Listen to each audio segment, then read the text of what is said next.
There exists within the human soul a weaver so subtle, so cunning in its craft, that we never see the golden chains as they form around our hearts. In the deepest chambers of our unconscious mind, where dreams are born and fears take root, this weaver works tirelessly through the hours of our sleeping and waking, spinning threads finer than spider's silk, stronger than iron. These are not the chains of tyrants or the bonds of physical captivity. No, these are far more insidious. They are the golden chains we forge ourselves, link by precious link, believing all the while that we are creating something beautiful, something necessary, something that will finally bring us the love we so desperately seek. Watch how it begins. A child reaches out, and in that reaching discovers that mother's smile comes when certain sounds are made, certain expressions worn like masks upon the tender face. The ego, that precious guardian of our survival, takes careful note. It files away this information in its growing library of strategies. To be loved, one must be lovable. To be lovable, one must learn the intricate dance of pleasing others. And so the persona is born. That elaborate costume we don to face the world, thinking it protects us, when in truth it slowly, inexorably, separates us from the very thing we seek. The persona learns to speak in voices not its own, to wear expressions borrowed from others' expectations, to move through life like an actor who has forgotten there ever was an authentic self beneath the costume. The ego, desperate in its hunger for validation, becomes a merchant in the marketplace of approval. It trades away pieces of our authentic nature for the temporary warmth of acceptance. A laugh that isn't quite our own. A political opinion shaped not by inner conviction, but by the desire to belong. A career chosen not for its alignment with our deepest calling, but for its promise of external recognition. Each transaction seems small, inconsequential, yet thread by thread, the golden chains grow stronger. We mistake this elaborate construction for love itself. When someone admires our persona, we feel a rush of what we believe to be connection, not recognizing that they are falling in love with our mask while our true face remains hidden even from ourselves. We become addicted to this false intimacy, this shadow love that feeds the ego while starving the soul. The great deception crystallizes. We come to believe that our worth, our very right to exist, emanates from beyond ourselves. Like planets orbiting distant stars, we organize our entire existence around these external sources of light and warmth. Without their approval, we believe we would freeze in the cold darkness of unworthiness. Without their validation, we fear we would simply cease to be. This is the first and perhaps most devastating lie the ego tells itself, that we are incomplete beings who must seek our missing pieces in the hearts and minds of others, that our value as human beings depends upon their recognition of it, that love is something we must earn through the elaborate performance of our personas, rather than something that flows naturally from the inexhaustible well of our own being. The shadow, that dark repository of all we have rejected about ourselves, whispers its ancient promises from the depths. Stay small, it murmurs. Stay safe. Let others define your worth, for if you dare to claim your own value, you risk the terrible possibility of being wrong. Better to be a beloved slave than a rejected king.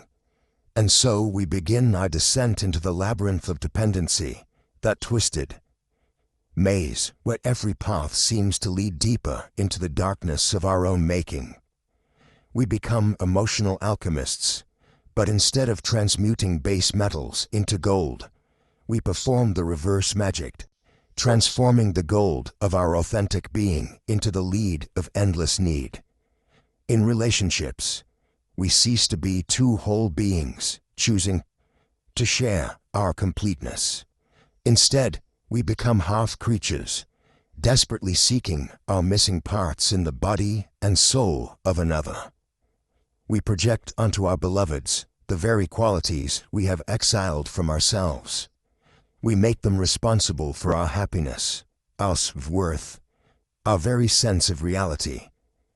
The beloved becomes a mirror in which we can only see ourselves as worthy if that reflection shows us love.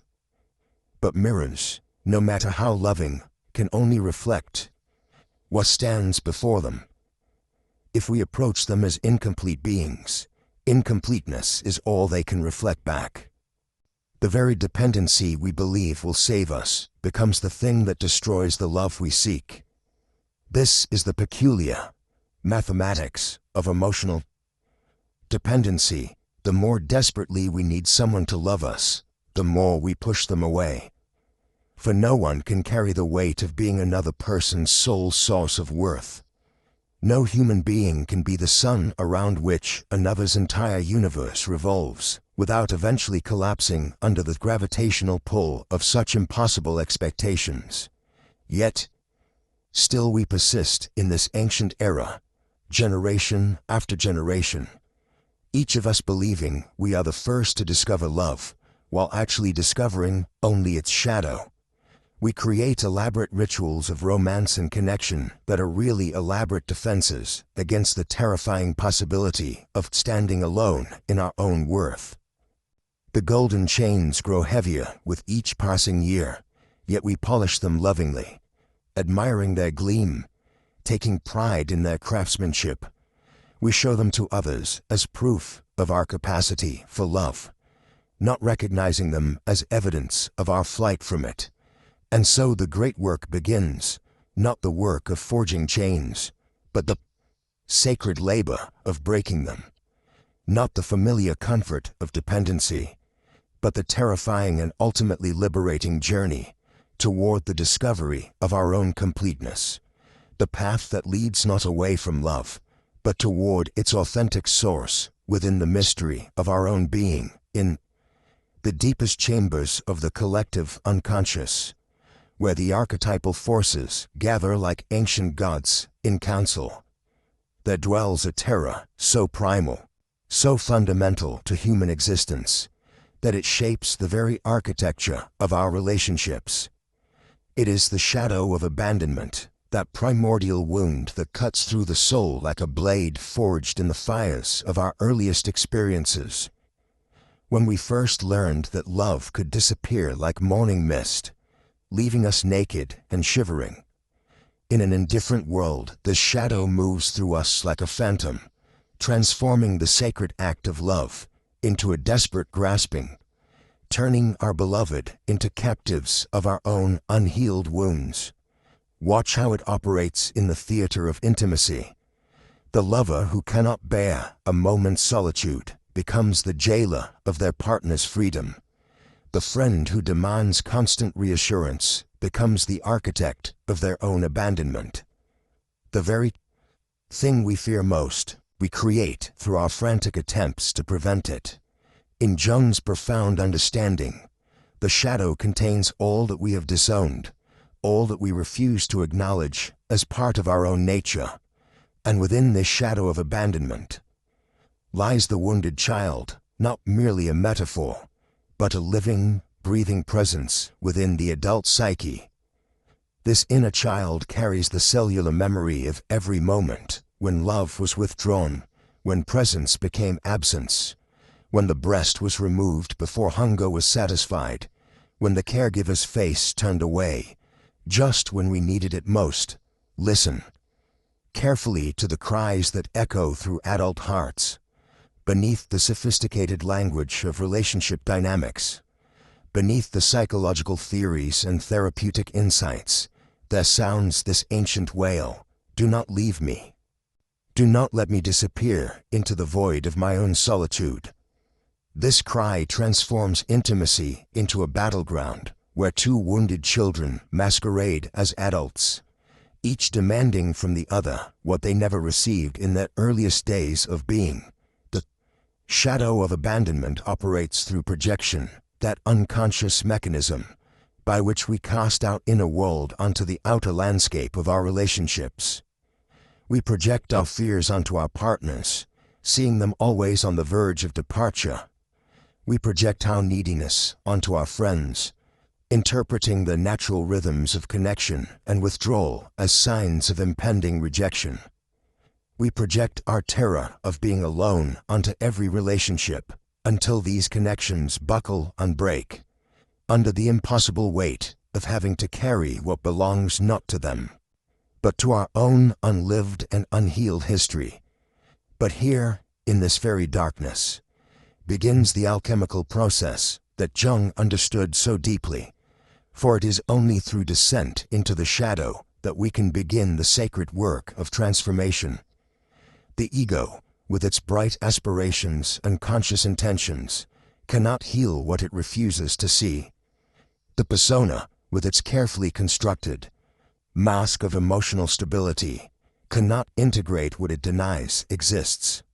Only by turning toward the shadow, by entering into conscious relationship with our abandonment wounds, can we begin the profound work of individuation. This is not the superficial healing promised by quick fixes and positive thinking. This is the slow, patient work of archaeological excavation in the soil of the soul. We must dig carefully through the layers of defense mechanisms, through the accumulated strategies of a lifetime spent trying to avoid abandonment. We must sit with the wounded child within, not to indulge its demands, but to witness its pain, with the compassion of an adult consciousness that has learned to hold paradox. The wounded child within believes that love is conditional, that presence must be earned, that solitude equals death. These beliefs, formed in the crucible of early experience, continue to operate in adult relationships, like unconscious programs running in the background of our psychic computers. They create what Jung called complexes, autonomous clusters of emotional energy that can hijack our conscious intentions and turn us into prisoners of our own unconscious patterns. Yet within this very woundedness lies the seed of transformation. For the shadow of abandonment also contains its opposite, the deep knowing that we are inherently connected to the source of all being, that solitude can be a gateway to wholeness rather than a sentence of death. This is the enantiodromia that Jung described, the psychological law by which everything eventually turns into its opposite when taken to its extreme. The person who has fully faced their abandonment wounds no longer needs to cling to others for their sense of being. They discovered that the love they sought outside themselves was always available within the depths of their own nature. They learn that true intimacy requires not the elimination of separateness, but the ability to be fully present with another while remaining rooted in their own completeness. This is the beginning of conscious relationship, not the unconscious merging of unhealed wounds, but the meeting of two individuals who have done the inner work of facing their shadows. Such people can love without possessing, can be intimate without losing themselves, can be alone without feeling abandoned. They have transformed the shadow of abandonment into the gold of authentic connection. The alchemical process continues, for this work is never complete. Each new relationship, each new depth of intimacy, brings fresh opportunities to meet whatever remains unhealed within us. But now we approach these encounters not as victims of our unconscious patterns, but as conscious participants in the ongoing work of individuation, that lifelong journey toward becoming who we truly are, beneath the layers of wound and defense, fear and compensation. In acknowledging our abandonment wounds, we begin to reclaim the projections we have cast upon the world. We stop demanding that others fill the void that only we can heal. We begin the sacred return to wholeness, carrying our wounded child not as a burden, but as a source of compassion and understanding for all, who struggle with the fundamental human challenge of learning to love and be loved while remaining true to the deepest calling of their own soul. There is a ghost that walks among us, wearing our face, speaking with our voice, moving through the world with the desperate hunger of the eternally famished. It is the persona, that carefully constructed mask we present to the world, believing it to be ourselves, feeding it with each smile that feels foreign on our lips, each word that tastes of performance rather than truth. Jung knew this ghost intimately, this ravenous specter that grows fat on the scraps of others' approval, while our authentic self withers in the shadows like a forgotten child. The persona becomes a beggar at the feast of existence, hands outstretched, always reaching, always wanting, never satisfied. For how can a mask ever be truly fed? How can an illusion ever find nourishment in the real? Watch yourself in the mirror of daily interaction. See how the ghost takes over, how it shapes your shoulders to carry the weight of others' expectations, how it modulates your voice to hit precisely the notes that others wish to hear. The persona is not evil, it is necessary, a bridge between the inner world and the outer, a translator of the soul's language into the crude currency of social exchange. But when the translator becomes the master, when the bridge believes itself to be the destination, we find ourselves trapped in a hole of mirrors, each reflection more distorted than the last. The hungry ghost of persona feeds on recognition, on the brief flicker of acknowledgement in another's eyes, on the momentary sense of being seen, though what is seen is never truly us. It devours compliments like a starving creature, yet remains forever empty. For no amount of external validation can satisfy the authentic hunger that lies beneath. The ghost grows larger with each feeding, more demanding, more desperate. Well, the true self retreats deeper into the wilderness of our own neglect. Jung understood that behind every desperate reach toward another lies the unlived life, the parts of ourselves we have abandoned in our rush to become acceptable, lovable, successful. The persona accumulates these abandonments like a beggar collects coins, never quite having enough, never quite feeling secure. Each mask we wear is built from the bones of our discarded selves, decorated with the jewels of others' expectations, paraded through the world as if it were our greatest treasure.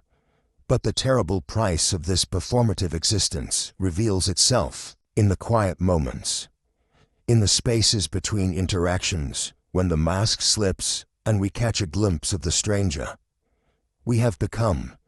Who are we when no one is watching? What voice speaks when there is no audience to please? These questions terrify the persona, for they threaten its very existence, its carefully constructed sense of importance and necessity. The ghost feeds not only on praise, but on conflict, on drama, on any form of attention that confirms its reality.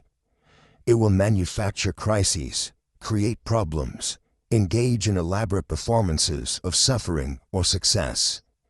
Anything to keep the eyes of the world focused upon its carefully choreographed dance. The persona would rather be hated than ignored, for invisibility is its deepest fear.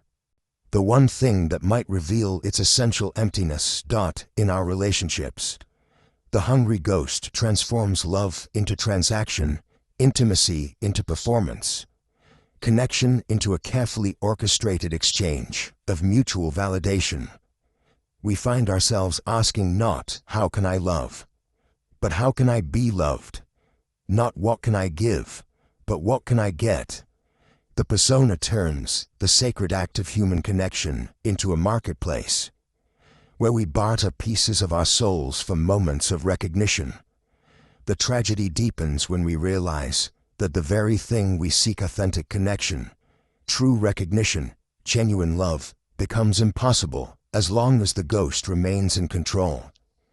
For how can anyone truly see us when we ourselves have forgotten who we are beneath the accumulated layers of pretense? How can anyone love us authentically when what we present is itself inauthentic? Jung spoke of the terrible loneliness of the persona-bound soul, surrounded by people yet never truly met, praised by many yet never truly known. The ghost creates an exile more complete than any physical isolation, for it separates us not only from others but from ourselves.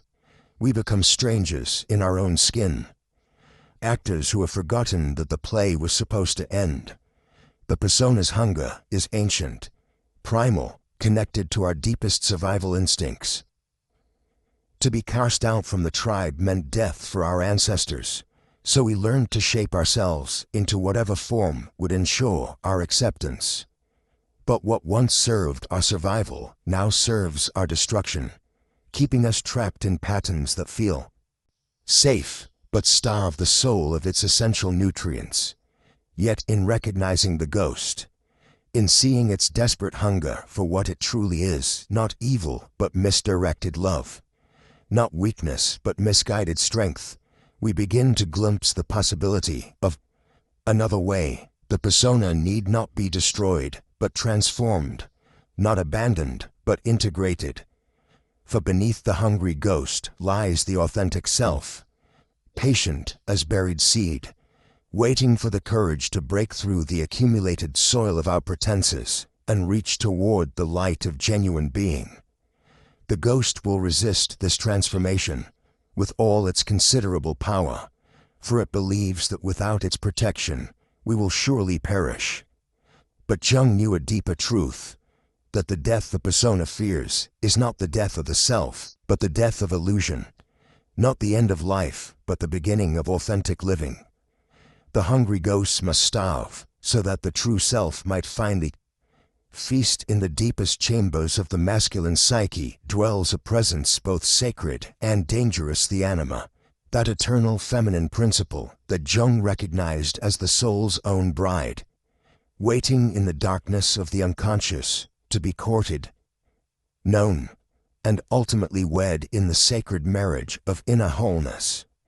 She is ancient beyond memory, this inner woman who carries within her essence all the mysteries of receptivity, intuition, and emotional depth that the outer world has taught us to seek in flesh and blood partners.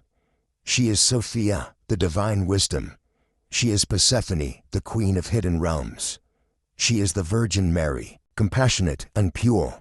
She is Kali, terrible and transformative. She is all women and no woman, universal and utterly personal, the missing piece of our psychological wholeness that we project onto every face that stirs our longing. But when she remains unconscious, when we do not know her as the inhabitant of our own inner landscape, she becomes something far more treacherous than any external temptress. She becomes the architect of impossible relationships, the creator of golden cages, the weaver of those very dependencies that keep us forever seeking outside ourselves what can only be found within. Listen to her siren song as it echoes through the chambers of the dependent heart. You are incomplete, she whispers, half a being wandering in search of your other half. But I know where she dwells, that woman whose laugh makes your soul remember forgotten music, in those eyes that seem to see the secret self you've never dared to show the world.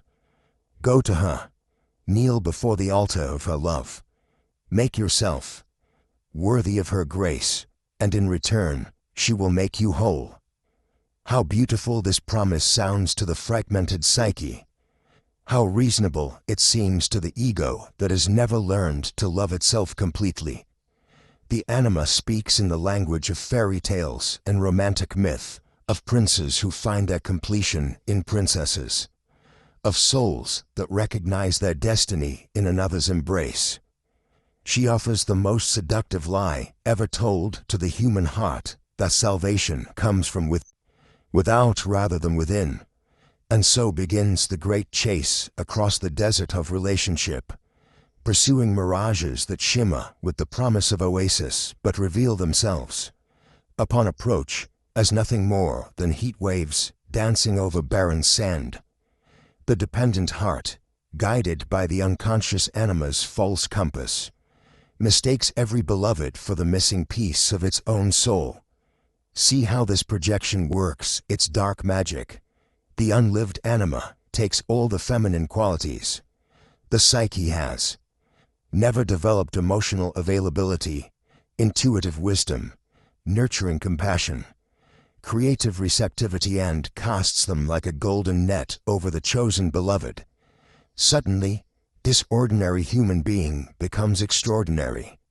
Invested with all the numinous power of the archetypal feminine, she becomes the great mother, who will finally love us as we were never loved. She becomes the wise woman who will guide us through the labyrinth of our confusion. She becomes the muse who will inspire us to greatness. She becomes the priestess who will initiate us into the mysteries of our own worth. In short, she becomes a goddess, and we become her desperate supplicant. But no mortal woman can carry the weight of such projection. No human being can be the repository for all the unlived aspects of another's psyche. The beloved, however loving, however devoted, will inevitably reveal her humanity, her moods, her limitations, her own needs and shadows. And in that moment of revelation, the dependent heart feels not compassion for her humanity, but the crushing disappointment of a devotee whose God has shown feet of clay. This is the cruel mathematics of anima projection. The higher we elevate our beloved, the farther they have to fall. The more we invest them with the power to complete us, the more devastating their human limitations become. We create impossible expectations from the unconscious demand that they be not merely themselves, but the living embodiment of our own unlived feminine nature. The anima, in her unconscious state, is a master of disguise. She convinces us that our obsession with a particular person is evidence of great love, when in truth it is evidence of great psychological need. She makes us believe that the intensity of our longing proves the rightness of our choice, when it actually proves the depth of our inner emptiness. She transforms healthy attraction into compulsive fixation, natural affection into desperate dependency. Under her influence, we begin to organize our entire existence around the beloved's responses. To us, her smile becomes our sun, her withdrawal our winter. Her approval determines our worth, her love our very right to exist. We study her moods like ancient priests studying entrails, searching for signs of our salvation or damnation in the fluctuations of her attention. The sacred marriage that should be happening within, the conscious integration of our own feminine nature is projected outward into an impossible demand that another person complete us. Instead of developing our own capacity for emotional depth, we expect our partner to provide all the feeling. Instead of cultivating our own intuitive wisdom, we make them responsible for knowing what we need. Instead of learning to nurture ourselves, we demand that they become our constant caretaker. And when they inevitably fail to be the goddess we have made them, when they reveal themselves to be merely human, we feel not love but betrayal, not gratitude for their attempts to love us as we are, but rage at their failure to love us as we wished to be. The projection collapses, leaving us not more connected to our beloved, but more shattered in our sense of self. The ruins of failed projections litter the landscape of dependency like broken temples to false gods. And in these ruins, the anima continues her deadly work, whispering that the failure was not in the projection itself, but in the choice of vessel. Next time, she promises, next time you will find the right one, the one who can truly carry the weight of your need. until we learn to quote her directly, this inner bride who dwells in the chambers of our own soul. There comes a moment in every soul's journey when the noise of the world becomes unbearable, when the endless seeking in faces, in voices, in the warm bodies that promise to complete us, reveals itself as the most exquisite form of exile from our own hearts. It is then that the hermit appears, not as a figure of loneliness, but as the ancient keeper of a secret that the dependent soul has forgotten, that the very thing we seek in the mirrors of others has always dwelled in the uncharted territories of our own being. The hermit emerges from the depths of despair like a figure carved from shadow and starlight, carrying his lantern not as a beacon for others to follow, but as the inner light that illuminates the pathways of solitude. His appearance marks the great turning point, the moment when the soul must choose between the familiar ache of dependency and the terrifying freedom of self. For the hermit knows what the marketplace of relationships has taught us to forget, that we are complete, whole, and luminous beings who have been convinced of our own incompleteness. This is the call that the ego fears most, the invitation to walk alone into the sacred wilderness of the psyche, to leave behind the comfortable dependencies that have defined our existence, to step away from the endless seeking in others' eyes for the reflection of our own worth. The hermit's lantern casts strange shadows in the familiar rooms of our lives, revealing how much of our energy has been spent in the exhausting dance of projection, how we have scattered ourselves across the landscape of relationships like seeds thrown to barren ground, the marketplace of dependencies, that bustling arena where we have learned to trade pieces of our souls for moments of validation, suddenly appears as what it has always been, a place of beautiful illusions where authentic encounter becomes impossible, because we bring not our true selves but our masks, our personas, our carefully crafted presentations of who we think we should be. The hermit's call pierces through this elaborate theater, asking not who do you appear to be, but who are you when no one is watching? Who are you in the silence between your thoughts, in the space between your heartbeats?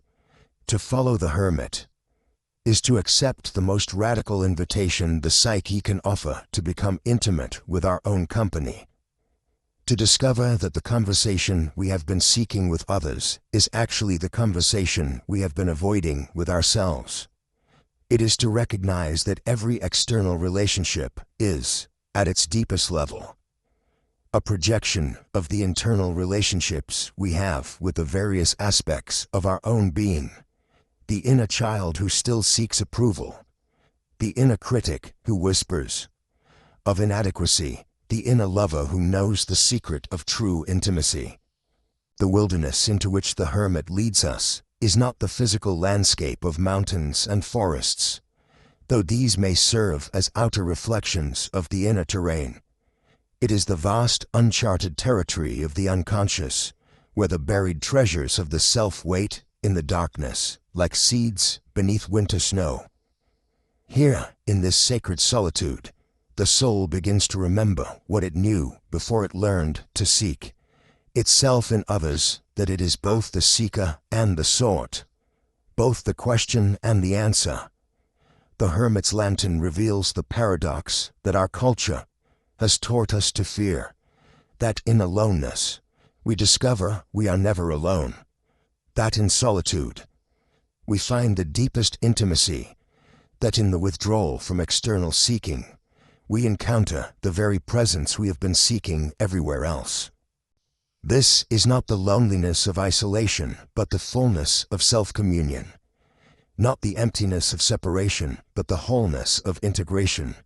In the silence that follows the hermit's call, we begin to hear the voices that have been drowned out by the constant chatter of external validation, the voice of our own wisdom, our own knowing, our own deep intuitive understanding of who we are and what we truly need.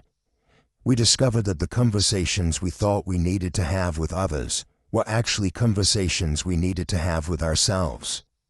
That the love we sought from external sources was the love we needed to cultivate within our own hearts. Hermit teaches us that dependency is not love, but fear of our own vastness, fear of our own completeness, fear of the responsibility that comes with recognizing ourselves as whole beings. To walk with the hermit is to face this fear directly, to discover that what we thought would destroy us, this aloofness, this self-reliance, this terrifying freedom, is actually what sets us free to love authentically, to relate from wholeness rather than need, to offer our presence rather than our emptiness. The lantern the hermit carries is not borrowed light, but the flame of our own consciousness, finally turned inward, finally illuminating the rich inner landscape we have neglected. In our desperate seeking without, in its glow, we see that the treasure we have been digging for in others' hearts has been buried all along in the depths of our own being, waiting not for discovery, but for recognition, not for creation, but for uncovering. This is the hermit's gift, not the cold comfort of isolation, but the warm embrace of love, not the bitter medicine of loneliness, but the sweet nectar of solitude. To accept his invitation is to begin the journey home to ourselves, to discover that we are both the pilgrim and the destination, both the seeker and the temple we have been seeking. In the ancient laboratories of the alchemists, where lead was transformed into gold through mysterious processes known only to those who had surrendered themselves to the great work, there existed a phase so dark, so complete in its dissolution, that many practitioners abandoned their quest before its completion. They called it nigredo, the blackening, the putrefaction, the necessary death that must precede all authentic rebirth. And in the depths of the human soul, this same sacred process unfolds with inexorable precision, stripping away everything we thought we knew about ourselves, until we stand naked before the mystery of existence itself. The nigredo arrives not as punishment, but as invitation. It comes when the soul has grown beyond the containers that once held it, when the familiar structures of identity begin to crack under the pressure of an emerging authenticity that will no longer be contained.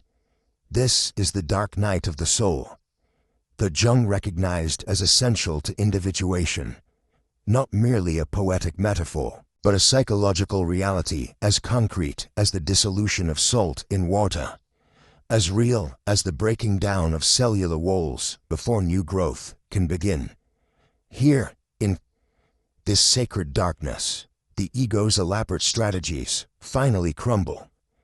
All the careful constructions of personality, all the defenses we have built against uncertainty, all the external supports we have arranged like pillars holding up our sense of self, these begin to dissolve with the relentless persistence of acid eating through metal. The relationships we depended upon for our identity shift or disappear. The careers that gave us meaning suddenly feel hollow. The beliefs that once provided certainty reveal themselves as flimsy constructs, unable to bear the weight of genuine inquiry. This dissolution is not random destruction, but sacred surgery. The psyche, in its infinite wisdom, begins to separate what is essential from what is merely habitual, what belongs to our authentic nature from what we have adopted to survive. In a world that demanded conformity to its expectations, like the alchemist's careful application of heat and chemical agents, the soul applies the precise pressure needed to break down the false structures that have outlived their usefulness. The terror of this phase cannot be underestimated. When the pillars of dependency crumble, we face what Jung called the void, that primordial darkness that exists before form, before identity, before the comforting illusion that we are separate, solid, permanent beings.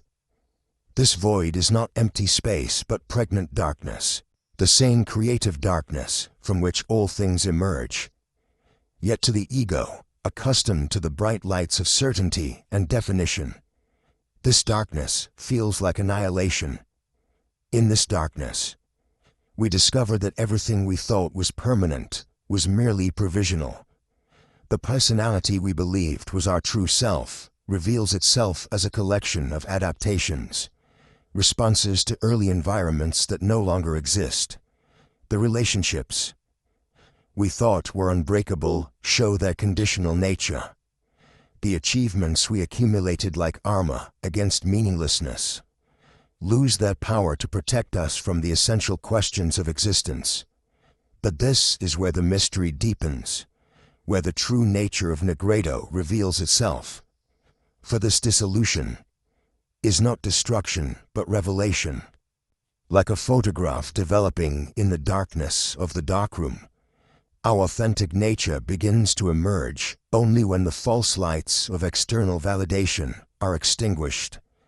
The apparent endings reveal themselves as beginnings, the death of illusion as the birth of truth. The soul in Negredo experiences what the mystics have always known, that we must die before we die. The false self, with its elaborate network of fears and desires, its constant need for approval and security, must undergo a kind of psychological death before the true self can be born. This is not suicide, but surrender, the conscious laying down of everything we have used to define ourselves, so that we might discover what remains when all definitions fall away. In this stripping away, we encounter our own essence, beneath the layers of conditioning, beneath the accumulated strategies for survival. Beneath even our deepest wounds and most cherished beliefs, there exists something unchanging. Something that watches even our own dissolution with quiet presence. This is what Jung called the self-not, the ego self with its endless needs and neuroses, but the deeper self that contains both light and darkness, both form and emptiness, both being and becoming. The Negredo teaches us that authentic strength cannot be built upon false foundations. The security we sought in external arrangements, in other people's approval, in the accumulation of achievements and possessions, was always illusory. True security can only emerge from our willingness to stand in uncertainty, to be present with the unknown, to find our ground in groundlessness itself. This is the sacred paradox of the dark night. By losing everything we thought we needed, we discover everything we actually are. By allowing the death of our false securities, we are born into a strength that cannot be shaken because it does not depend on external circumstances. By surrendering our desperate grip on permanence, we learn to dance with the constant flow of change that is life's true nature. The alchemist knew that gold could not be created without first reducing the base metals to their prima materia, their first matter. Similarly, the soul cannot achieve its true nobility without first returning to its essential nature, stripped of all the accretions of a lifetime spent trying to be acceptable, successful, loved. The Negredo accomplishes this return with ruthless compassion, dissolving everything that is not truly us so that what is truly us can finally emerge into the light. When we stop resisting this sacred dissolution, when we learn to trust the darkness as much as we have trusted the light, we begin to understand that the Negredo is not our enemy but our liberator.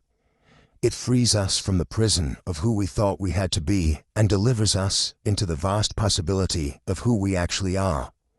In this darkness, we are not lost but found, not destroyed but reborn into a life that is finally, authentically our own.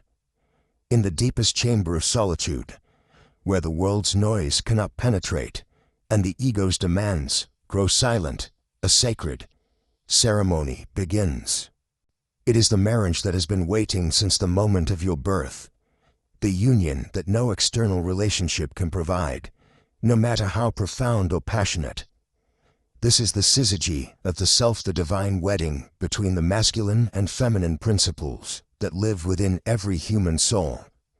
The cosmic dance of anima and animus that transforms the divided self into something magnificently whole. Jung understood that within each of us dwells both bride and groom, both the receptive feminine that opens to perceive the mysteries of existence, and the penetrating masculine that seeks to understand and direct the flow of life. These are not gender-bound qualities, but archetypal forces as old as consciousness itself, as fundamental as breathing, as necessary as the rhythm that moves between day and night, between expansion and contraction, between the urge to merge and the need to individuate. For too long, we have projected these inner opposites onto the world outside ourselves, seeking in another human being the completion that can only be achieved through the conscious integration of our own dual nature. The romantic myth tells us that somewhere walks our other half, that perfect soul who will make us whole. But Jung knew a deeper truth. The other half we seek is not walking toward us across some distant landscape. It is walking toward us across the bridge of our own awakening consciousness. The anima, that luminous, feminine principle, moves through the psyche like moonlight through water, bringing intuition, feeling, relatedness, and the capacity for deep communion with the mysteries that logic cannot grasp. She is the bridge between conscious and unconscious, the one who whispers the language of dreams, who feels the pulse of life beneath the surface of things. In men, she often appears projected onto women as the perfect lover, the muse, the goddess who will unlock the secret chambers of the heart. In women, she represents the connection to the deep feminine, the source wisdom that flows from the wells of being. The animus, the solar masculine force, brings discrimination, direction, spiritual purpose, and the sword of consciousness that cuts through illusion to reveal truth. He is the hero within, the one who quests for meaning, who builds the structures of understanding, who carries the flame of individual will. In women, he often appears projected as the ideal man, the wise king, the spiritual warrior who will give life, meaning, and direction. In men, he represents the connection to authentic masculine power, the capacity to penetrate reality with focused awareness. But the tragedy of projection is that it keeps us forever seeking outside ourselves what can only be found within. We chase lovers who carry the glow of our projected anima or animus, mistaking that temporary embodiment of our inner opposite for a permanent solution to our sense of incompleteness. We marry hoping to unite with our missing half, only to discover that no human being can carry the full weight of our inner archetypal longings without eventually crumbling under the burden. The inner marriage begins when we withdraw these projections, when we recognize that the beloved we have been seeking in the world is also living within us, waiting to be known, honored, and integrated.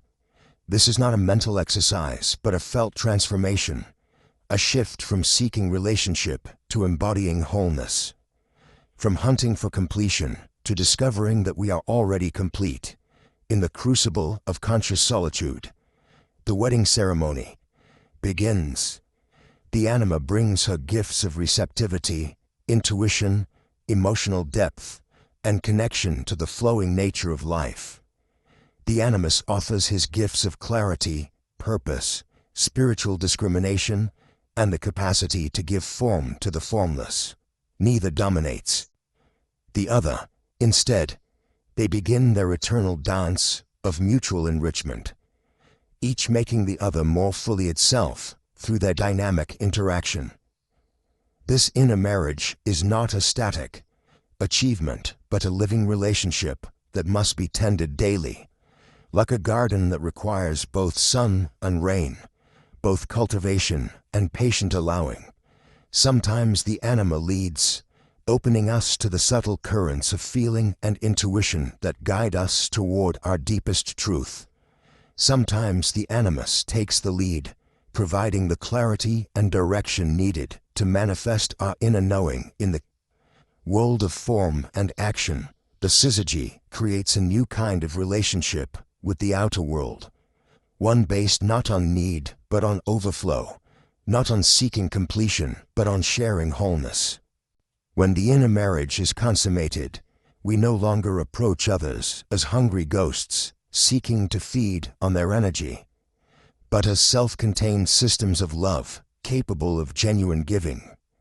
We can love without possessing, relate without merging, commit without losing ourselves. Jung called this the individuation process, not the creation of an isolated individual, but the birth of a complete human being who contains within themselves the full spectrum of human possibility. The inner marriage produces not a hermit, but a person capable of authentic relationship, precisely because they are no longer dependent on relationship for their sense of wholeness. In the sacred chamber of your own being, the ceremony continues. The bride and groom within you exchange vows written in the language of dreams and sealed with the kiss of conscious awareness. You are both witness and participant, both officiant and congregation, in this wedding that transforms the divided self into the unified soul, ready at last to dance with life from a place of essential completeness, rather than desperate need. In the deepest mystery of the psyche lies a secret that the rational mind cannot grasp, that every extreme contains within it the seed of its opposite, that every psychological position, when lived to its fullest intensity, inevitably transforms into something entirely other than what it appeared to be. This is an anchiodromia, the great turning of opposites, the divine law that governs the soul's most profound transformations. The dependent heart, having descended into the very depths of its neediness, having explored every cavern of its longing, having exhausted itself in the endless pursuit of completion through others, discovers something unexpected in that darkness. Like a miner who has dug so deep into the earth that she breaks through into an underground cathedral filled with light, the soul that is plunged furthest into dependency finds, in that very extremity, the first stirrings of its own sovereign nature. This is not a logical progression, but an alchemical mystery. The way lead transforms into gold, not through gradual refinement, but through a sudden, inexplicable transmutation.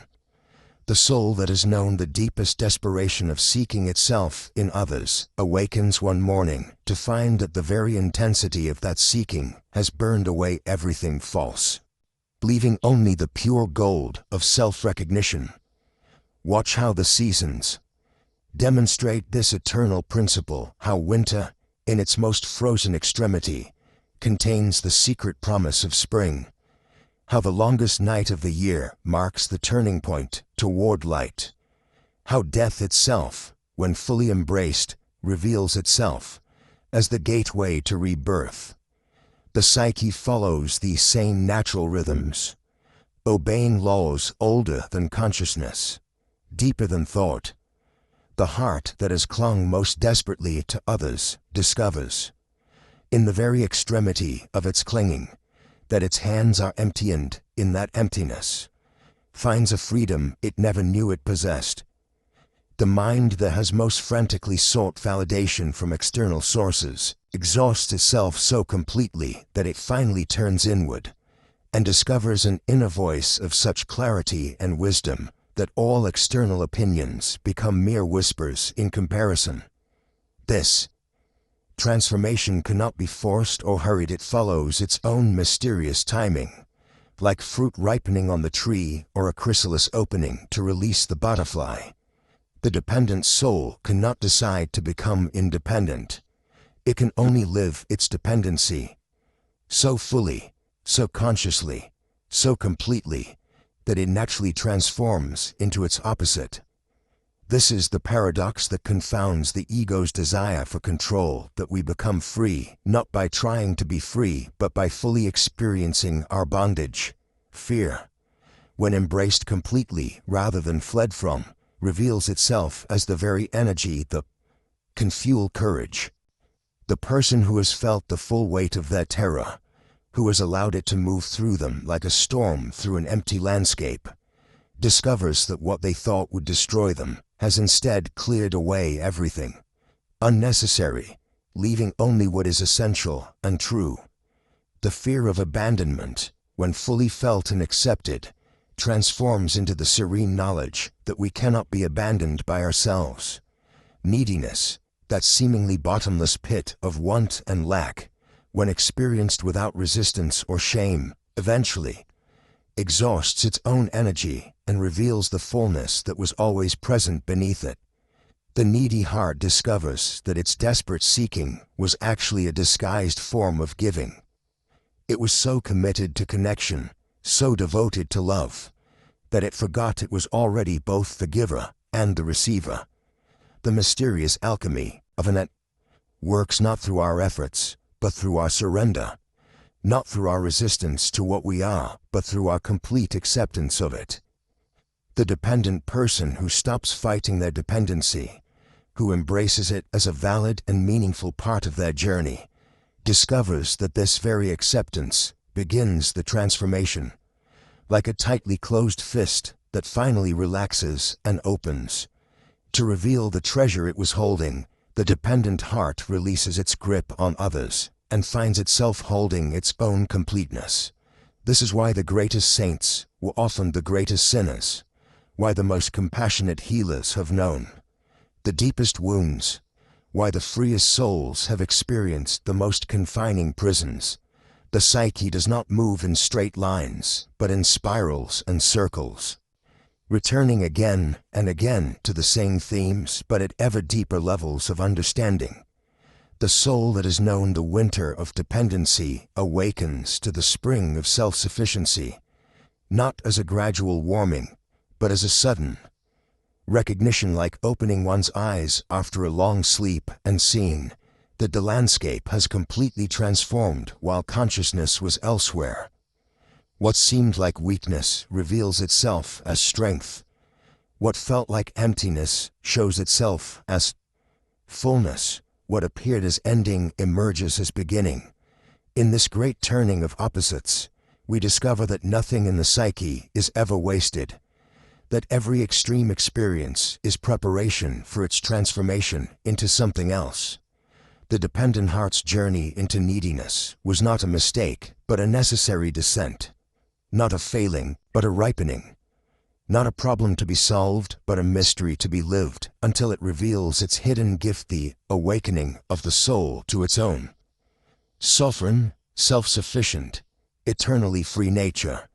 From the funeral pyre of the collapsed persona, something magnificent begins to stir up the frantic resurrection of old patterns, but the quiet emergence of what Jung recognized as our deepest truth. Like a phoenix that has waited lifetimes for this moment of release, the authentic self rises from the ashes of all our former identities, carrying within its essence a completeness so profound that the very foundations of our needy existence begin to tremble and transform. This is not the ego speaking now, with its endless catalogue of demands and deficiencies. This is not the persona, with its elaborate costumes and desperate performances. This is something far more ancient and infinitely more whole, the self that has always been present beneath the clamoring voices of our psychological machinery, waiting with the patience of mountains for the moment when we would finally cease our frantic searching long enough to notice what was already here. The self emerges, not with fanfare, but with the quiet authority of dawn breaking over a landscape that has known only darkness. It comes bearing no credentials from the external world, seeking no validation from the marketplace of human approval.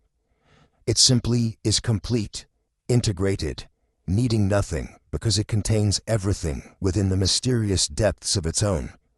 Being bought, how different this feels from the ego's constant hunger, where the ego experiences itself as a hollow vessel that must be filled from external sources. The self knows itself as an inexhaustible wellspring, where the ego constructs elaborate strategies to acquire love, approval, and recognition. The self rests in the profound awareness that it is already the very thing it once sought so desperately in others. This shift from ego-driven neediness to self-centered wholeness is perhaps the most radical transformation a human being can undergo. It is the difference between living as a beggar at the feast of life and recognizing oneself as both the host and the honored guest. It is the movement from psychological poverty to spiritual abundance, from external dependency to inner sovereignty. The self understands what the ego could never grasp, that we are not incomplete beings wandering in search of our missing pieces, but whole universes temporarily forgetting our own vastness. Every quality we have sought in others, every blessing we have begged from the external world, every moment of love and approval we have craved, all of this exists already within the boundless territory of our own authentic nature in the selves. Presence, the old questions that once tormented us, am I worthy? Am I lovable? Am I enough? Reveal themselves as fundamentally misguided. They are questions that could only arise from the illusion of separation, from the false belief that our worth could ever be determined by anything outside the essential fact of our existence. The self knows, with a certainty that requires no external proof, that we are not only enough, we are everything. This knowing transforms the very nature of relationship. No longer do we approach others as psychological merchants, hoping to trade our performances for their approval. No longer do we enter connections as half beings seeking completion through merger with another half. Instead, we come to relationship as overflows, the natural expression of an inner fullness that seeks not to acquire but to celebrate, not to complete itself but to share its completeness. Love, in the presence of the self, becomes something entirely different from what the ego understood by that word, where ego love was always conditional, strategic, and hungry. Self-love flows like water from a spring, effortless, abundant, asking nothing in return because it lacks nothing within itself. It loves not because the beloved meets certain criteria or fulfills particular needs, but because love is the self's natural state, its spontaneous expression of its own wholeness. Relationships become gardens where two complete beings choose to create beauty together, rather than hospitals where two wounded souls attempt to heal each other's deficiencies. The desperate clinging that once characterized our connections gives way to a kind of sacred spaciousness. We hold our beloveds with open hands, loving them completely while needing nothing from them, for our own sense of completeness. This is the paradox that the ego could never solve. The less we need from others, the more deeply we can love them. The more complete we become within ourselves, the more present we can be to their authentic nature, rather than our projections of what they should be for us. Freedom and love, which seemed like opposites in the realm of dependency, reveal themselves as perfect partners in the dance of authentic relating. The self knows secrets that the ego spent lifetimes trying to learn through trial and error. It knows that approval gained by being other than who we are is worthless, because it is given to someone we are not. It knows that love that must be earned through performance is not love at all, but a kind of sophisticated prostitution of the soul. It knows that the very desperation with which we once sought these things actually repelled them, like magnets with the same charge pushing each other apart. From this scented place, We begin to attract different kinds of relationships, the needy connections that once fed our dependencies, but conscious partnerships with others who have also discovered their own completeness. We recognize each other not as potential sources of what we lack, but as fellow travelers who have found their way home to themselves. The inexhaustible well of love that we spent so many years seeking in others reveals itself to have been within. Thus all along, not hidden or buried, but simply overlooked in our frantic searching elsewhere. This love needs no object to complete it, no recipient to validate it, no external circumstance to trigger it. It simply is the very essence of what we are when all our false identities have been burned away in the sacred fire of self-realization. This is the great turning, the moment when seeking transforms into finding, when searching becomes arriving, when the long journey home to ourselves finally reaches its destination in the profound recognition that we never actually left. Something miraculous happens when the self becomes our true center of gravity. The desperate hunger that once drove us into the arms of others, seeking completion, validation, the missing pieces of our fractured identity transforms into something entirely different. Like a flower that no longer needs to strain toward the sun because it has discovered the light burning within its own heart, we find ourselves capable of a new kind of relating, one that emerges not from emptiness, seeking fullness, but from fullness, celebrating itself through conscious communion with another. This is the alchemy of authentic relating, the mysterious transformation that occurs when two people who have done the inner work of individuation meet in the clear space of mutual recognition.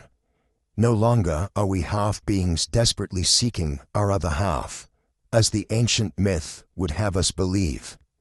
We are whole universes, choosing to orbit one another, not from gravitational need, but from the joy of sharing our completeness, the delight of witnessing another's authentic unfolding.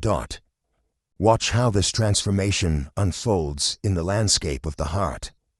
Where once we approached relationships like beggars at the gate, hands outstretched for whatever scraps of love might be thrown our way, we now arrive as equals at the table of intimacy. We bring not our wounds, demanding healing, not our emptiness, crying for filling, but our fullness, seeking reflection. Our authenticity recognizing itself in another's truth. The difference is profound and immediately recognizable. The person who relates from the center of the self no longer experiences that familiar panic when their beloved needs space, no longer interprets natural human rhythms of closeness and distance as threats to their existence. They have learned what Jung understood so deeply. The true security comes not from controlling others, but from being so rooted in one's own essence that no external circumstance can shake the fundamental ground of being. This inner root creates what we might call sacred space in relationships, room for the other to be exactly who they are without our projections, our demands, our unconscious attempts to mold them into the shape of our unmet needs. In this space, love ceases to be a transaction and becomes a celebration. We love not because we need something from the other, but because their authentic presence calls forth our own authenticity, because their unique expression of consciousness delights the deeper self that recognizes no separation between self and other. But, make no mistake, this is not the cold detachment of the unfeeling, nor the spiritual bypassing of those who mistake emotional numbness for enlightenment. This is love refined by fire, intimacy purified of its compulsive elements, relationship as conscious choice rather than unconscious compulsion.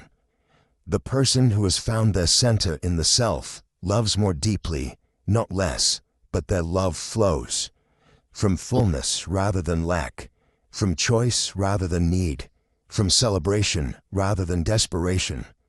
Such a person can say "I love you" without the hidden undertones of "don't leave me." They can say "I choose you" without the desperate clinging that whispers, "because I cannot survive without you." They can offer their heart without simultaneously binding the other with invisible chains forged from their own unhealed wounds. This is love as gift rather than contract, presence as offering rather than demand. The alchemy continues to work its magic in the realm of projection. When we relate from the center of the self, we begin to withdraw the projections we have cast upon others, those unconscious assumptions that they exist to fulfill our fantasies, heal our wounds, complete our stories. We see them as they actually are, rather than as we need them to be. And this clear seeing is perhaps the greatest gift we can offer another human being. In this clarity, we discover that authentic relating requires what Jung called the transcendent function, the ability to hold paradox, to be simultaneously intimate and autonomous, connected and free, loving and independent.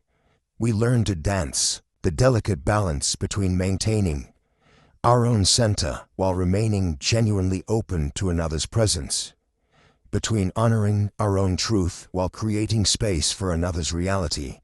This is relationship as spiritual practice, each encounter an opportunity to deepen our own authenticity while celebrating another's unique expression of consciousness. Conflicts, when they arise, become not battlegrounds where egos clash for dominance, but sacred spaces where two individuated beings work together to find the deeper truth that encompasses both of their partial perspectives.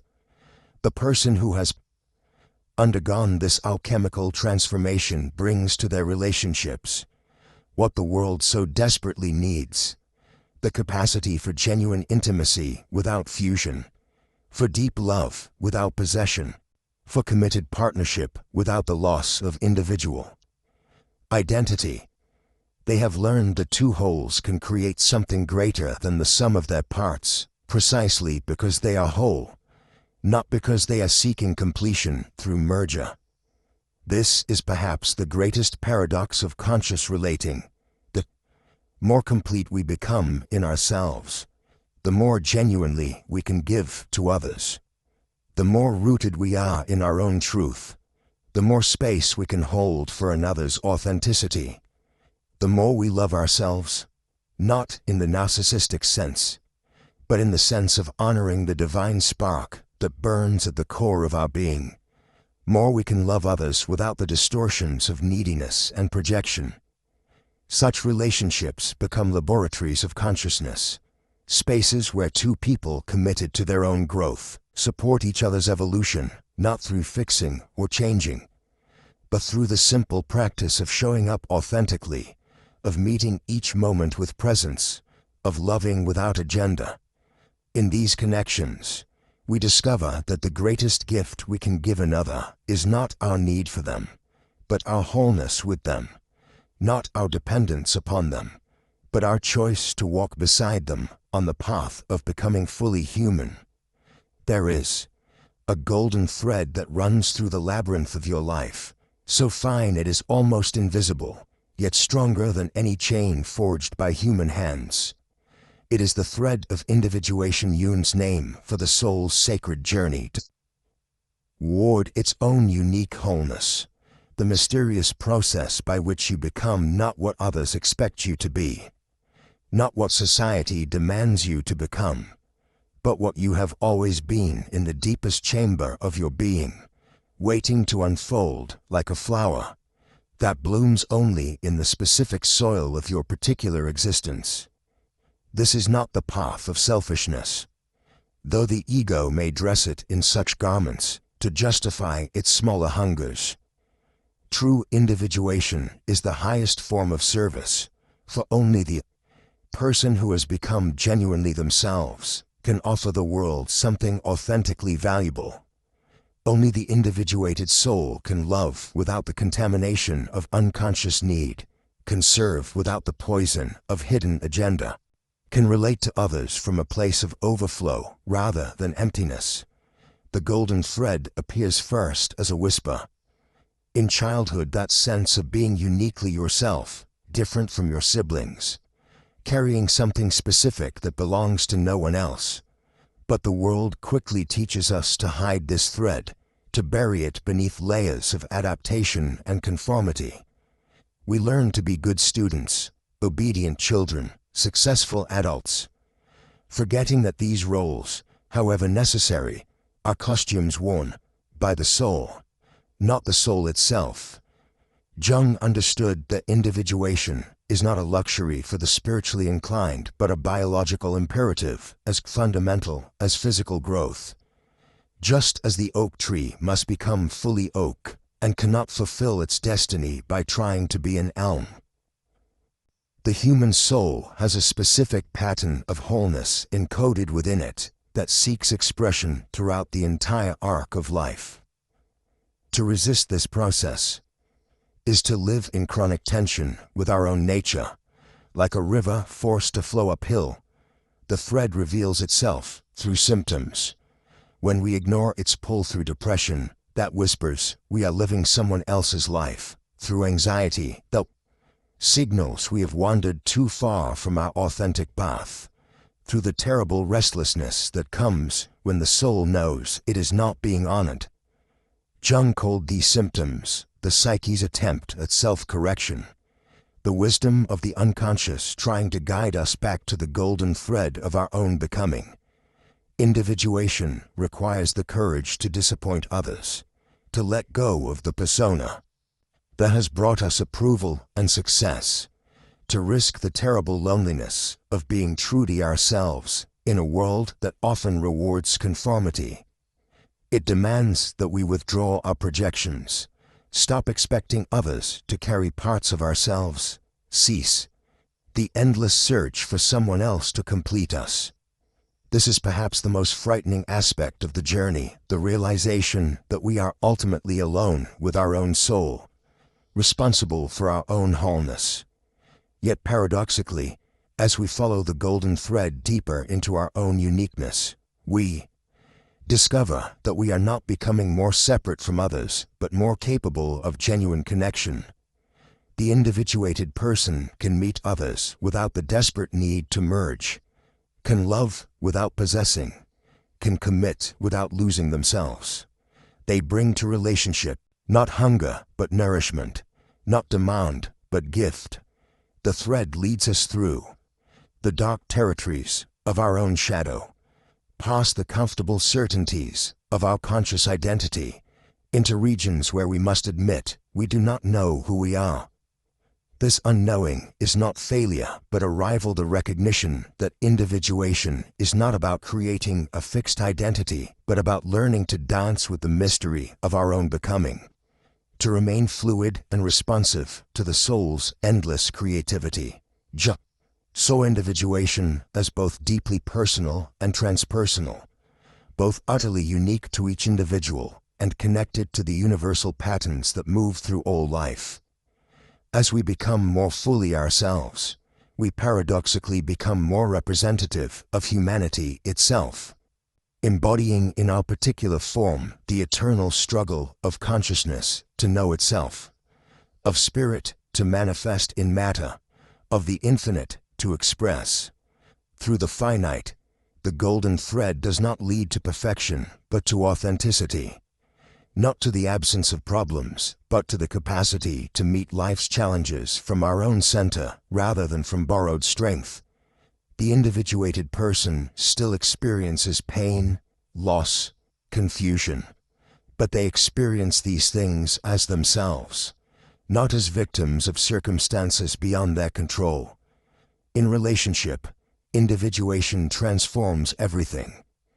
Instead of seeking completion in another, we seek companionship on the journey.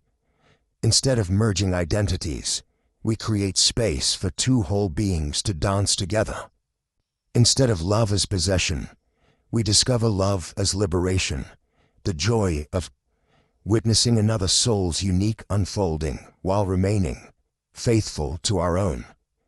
The thread glimmers most brightly in moments of crisis, when the structures of our lives collapse and we are forced to choose between rebuilding the same patterns or following the whisper towards something unknown but more authentic. These moments of breakdown are actually moments of breakthrough, opportunities to align more consciously with the deepest currents of our own nature.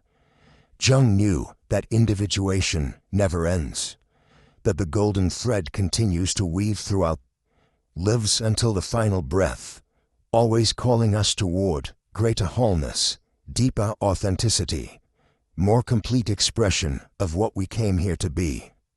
The thread is both the path and the destination, both the question and the answer, both the journey toward ourselves and the discovery that we have been home all along, waiting in the center of our own being like a seed of gold that contains within it the pattern of our own magnificent becoming.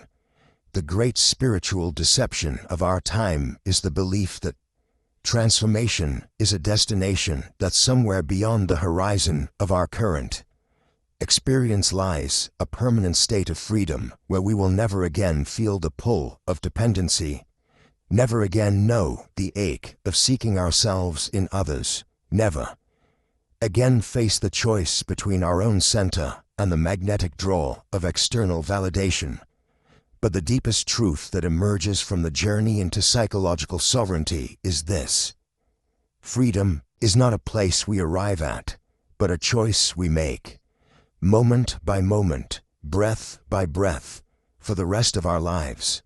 This is the eternal returnat, Nietzsche's cosmic repetition of identical events, but the soul's daily choice to return again and again to its own sacred center, to choose repeatedly the inner wellspring over the mirage of external completion. Each morning we awaken to the same fundamental choice. Will we drink from our own well today, or will we spend our precious life force seeking water in the wells of others? The dependent patterns that once ruled our lives do not simply vanish. Into the light of understanding, they remain as archetypal possibilities within the psyche, dormant seeds that can sprout again whenever we forget our own completeness. The invitation to seek ourselves in others' approval never fully disappears. It merely transforms into a conscious choice point, a moment of recognition where we remember, I am already whole. This is why the ancient wisdom traditions speak not of enlightenment as a permanent state, but as a continuous awakening. Why the Buddha's final words were said to be, work out your salvation with diligence. Why the mystics describe that journey not as a single great illumination, but as a daily dying to the small self and rebirth into the larger truths of who they are. The freedom from dependency that we have discovered is not a fortress we can build and then inhabit safely forever. It is more like a garden that requires daily tending, not through struggle or effort, but through the gentle, consistent choice to water the plants of self-love, rather than the weeds of external seeking. Each moment offers us the opportunity to practice this return, in the pause before we reach for the phone, seeking connection to fill our emptiness. In the breath we take before we speak words designed to win approval rather than express truth.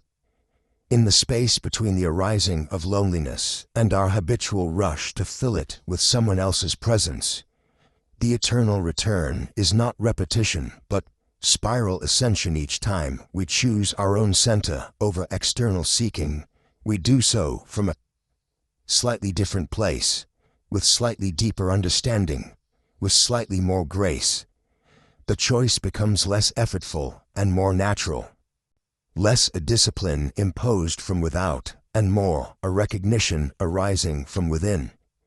We begin to see that independence is not isolation, but the foundation for authentic intimacy. That self-sufficiency is not coldness, but the prerequisite for genuine warmth. What emerges from this daily practice of return is something unexpected. The barren landscape of emotional detachment that the ego feared but a rich inner climate that naturally overflows into generous relationship with the world. The soul that has learned to drink from its own well discovers that its cup is not only full but running over, that it has an abundance of presence to offer others, not because it needs to give, but because it cannot help but give. This is the great paradox that completes our journey. In becoming completely self-sufficient, we become capable of truly serving others. In needing nothing from relationships, we become able to bring everything to them.